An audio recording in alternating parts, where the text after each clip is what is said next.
I tried to assemble a bookshelf this morning, and I currently have a very expensive pile of wood that looks like a sad wooden hedgehog. Wait, did you actually follow the instructions, or did you do that thing where you think you're smarter than the manual?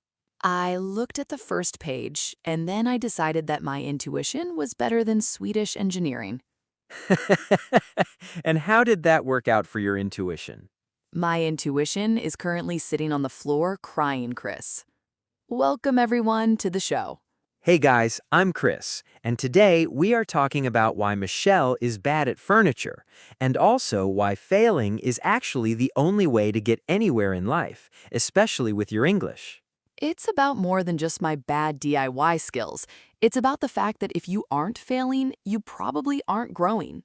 And by the end of this conversation, you're going to understand why having grit is more important than having a perfect accent, and we'll show you exactly how to use that word to describe your own journey. Just take a deep breath and let the English wash over you. So, Michelle, you're usually the one with the plan, the one who has everything organized. Usually, yes. But you told me a story once about a job interview a couple of years ago. Oh, that one. Yeah, the one that wasn't exactly a success story at the beginning. It was my dream job, an international creative agency. And the interview was in English, right? Completely. And I had studied so hard. I had all these stiff, formal answers memorized. Like you were ready to give a speech to the United Nations? Pretty much. I was ready to talk about my strengths like I was reading a script for a documentary. So what happened? I walked into that room and my heart was hitting my ribs like a drum. Just standard nerves? It was more than that. My hands were so sweaty, I was afraid to shake the interviewer's hand. Did you do the wipe the hand on the jeans move? I did, and it was so obvious. He definitely saw me do it. So you sit down, the interviewer asks a question, and He asked me something simple about a time I had to lead a project. that's a classic. It is, but my brain just stopped. Like a complete freeze? Total brain freeze. I knew the words, but they were locked behind a door I couldn't open. What did you actually say? I started a sentence, and then I realized I forgot the word for deadline. Oh no. I just sat there for what felt like 5 minutes, but was probably 10 seconds. 10 seconds of silence in an interview is an eternity. It was the loudest silence of my life. I felt like I wanted the floor to just open up and swallow me whole. Curious, did the interviewer try to help? He just stared at me with this very polite, very confused look on his face. Man, that's rough. I felt like I had completely fallen short of everything I had worked for. That's a heavy feeling, especially when you've put in the hours. It really was. I walked out of that building and I didn't even want to look at an English book for a month. I think everyone listening knows that feeling, where you just want to delete the language from your brain. But that's the thing. I felt like I was back at square one. But were you really? At the time, it felt like it. See, that's what I want to talk about, because people think progress is a straight line. It's definitely not. It's more like a messy scribble on a napkin. I always think of it like learning to ride a bike, you know? You mean the part where you fall off? Exactly. Think about a kid learning to walk or use a bike. They have those red, scraped knees all the time. Exactly. And if you don't have those skinned knees, it means you aren't actually trying to move forward. I like that. A skinned knee isn't a permanent injury. It's just proof that you were moving fast. Right. But in English, people treat a skinned knee like a grammar mistake, as if it's a tragedy. It's not a tragedy. It's just a bit of blood. You put a bandage on it and you keep going. But you didn't just put a bandage on it. You changed your whole approach after that interview disaster, didn't you? I did. I realized that my plan was actually my biggest weakness. How so? I was so afraid of making a mistake that I hadn't practiced failing. Wait, you have to practice failing? Yes, because if you don't practice how to recover when you forget a word, you will panic when it happens in real life. That makes so much sense. It's like training for a boxing match, but only hitting the air. Exactly. The air doesn't hit back. A real conversation hits back. So, speaking of hitting back, do you prefer to study in the morning or at night? Oh, definitely a morning person. My brain is useless after 7 p.m. Really? I'm the opposite. I do my best thinking when the world is quiet at midnight. That explains why your emails always look like they were written by a ghost. Hey, ghosts have great ideas. But seriously, for everyone listening, morning or night, when do you feel most productive? Let us know in the comments. I bet most people are night owls like me. I doubt it. The early birds always win. We'll see. Anyway, back to that interview, I had to really look at my grit. That's a word people use a lot lately, but what does it actually mean to you? It's not about being the best, it's about being the one who stays in the room the longest. Like just refusing to quit even when it's awkward? Exactly. It's the person who gets their knees scraped and just says, okay, let's try that again. I think people think English is a gift, like you either have the ear for it or you don't. That's a lie. It's a skill, like carpentry or, well, building bookshelves. Hopefully not exactly like your bookshelf. Hey, I'm learning through trial and error. Exactly. Trial and error is the only real teacher. It really is. I had to go on 10 more interviews and fail at 3 more before I got the job I have now. Wait, you failed 3 more after the dream job disaster? Oh, absolutely. And one was even worse because I was trying so hard to be perfect. How can it be worse than the total silence of that first one? I tried to use this cool slang word I'd heard in a movie, but I used it in a very wrong way. Oh no, did it mean something bad?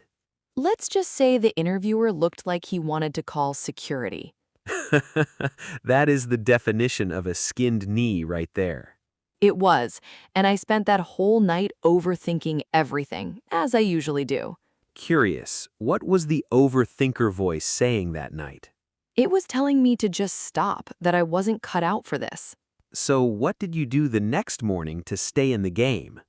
Honestly, I just looked at my notes, and I realized that even in that horrible interview, I had understood 90% of what he said.